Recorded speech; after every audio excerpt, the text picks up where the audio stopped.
I hope you guys are doing well.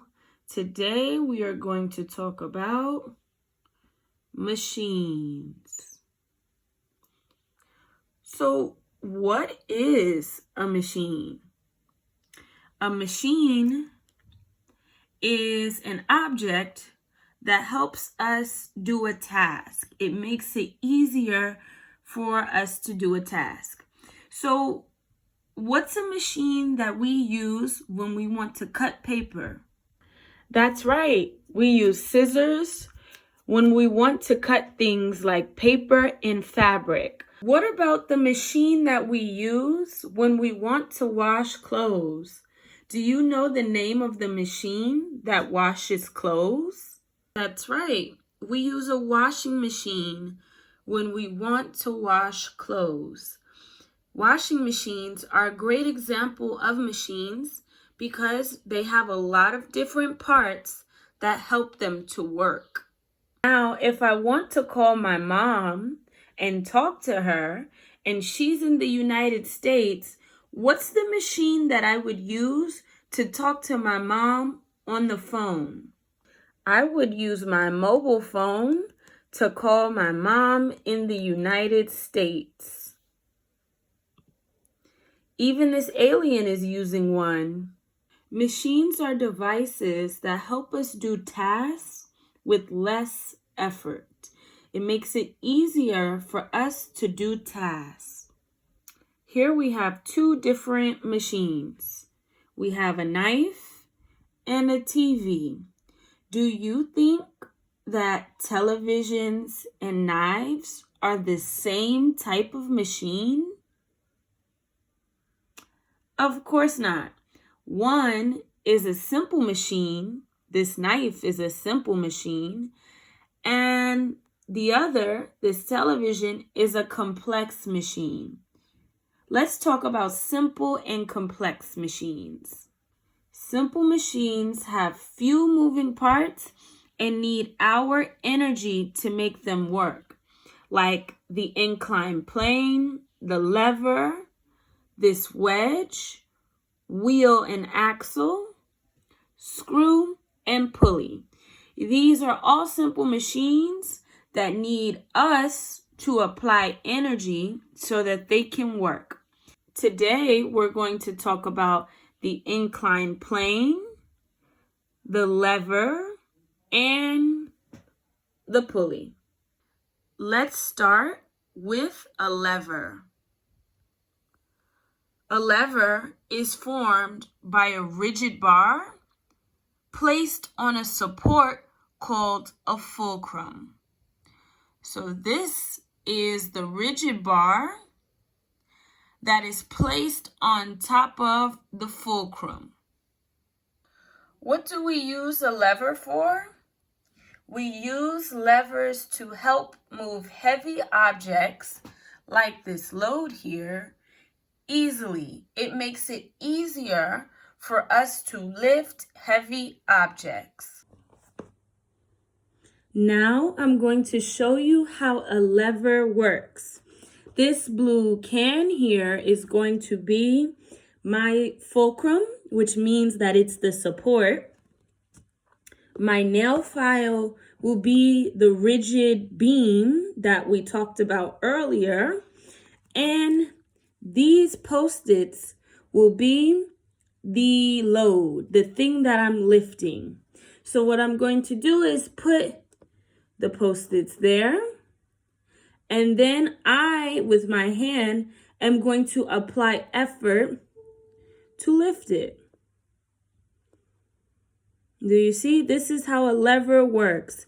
It has the support of the fulcrum at the bottom, a rigid beam, and then the load that goes on top of the beam to help lift it easily.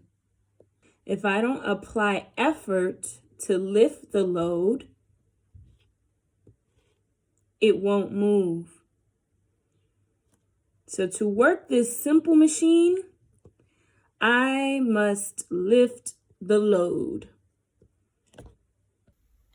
Levers have different classes. which means there are different types of levers that exist. Let's see some examples of these different types. In a second class lever, the load is in the middle. Let's see some examples of second class levers. This is a nutcracker. It's used to crack nuts. We see that the nut is in the middle. The nut is the load. The man applies effort with his hands to crack the nut. And he's going to do it again. He puts the load inside. He cracks it by applying effort with his hands. A nutcracker is a second-class lever. A hole puncher is also an example. The load, which is this paper, goes in the middle, and the lady applies effort to punch a hole in the paper. See? Now let's talk about third-class levers. In a third-class lever, the effort is in the middle. A stapler is also an example of a third-class lever because the effort is in the middle. The person stapling applies the effort. Now let's talk about inclined planes. Inclined planes are also called ramps.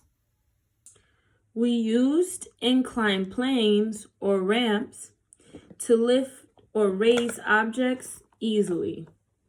I put my Post-it on my book, and now I'm going to lift it, and you see it raises the Post-its up. This is how an inclined plane works. Raises objects easily. Let's talk about the pulley. A pulley consists of a chain, belt, or rope that is wrapped around a wheel. Let's see an example. A pulley consists of a wheel and axle and helps us to lift things easily. It's connected to a rope and makes lifting things easier than doing it manually.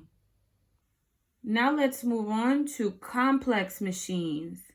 Complex machines have many parts and need electricity, batteries, or fuel to work. A hair dryer is a complex machine because for it to work, we have to plug it into the wall so that electricity can flow through the cord. What about this blender?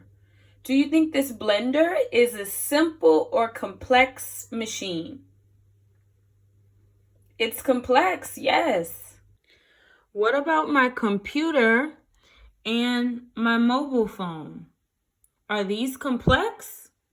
Yes, because they have many parts and they have batteries that are on the inside, and we use them when they are charged or connected to electricity. What about a car and a motorbike? Are these complex machines? Yes, they are. And how do they work?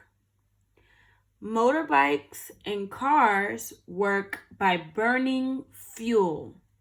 To finish, I'm going to name different machines, and you have to say out loud if they are simple or complex and the type of machine they are according to the energy that they use. Let's get started. This is a hammer. Is this a simple or complex machine? Simple, very good. And is this manual, electrical, or a thermal machine? Manual, very good, because it needs our energy. This is a lamp. Do you think this is a simple or complex machine? Complex. Excellent. And what kind of energy do you think a lamp uses? Electrical, thermal, or manual? Well, we have to plug it up. So that means that it uses electrical energy. And what about this plane? Do you think a plane is simple or complex? It's complex, that's right. And what kind of energy do you think it uses? Electrical, manual, or thermal? It uses thermal energy because it burns fuel. Very good.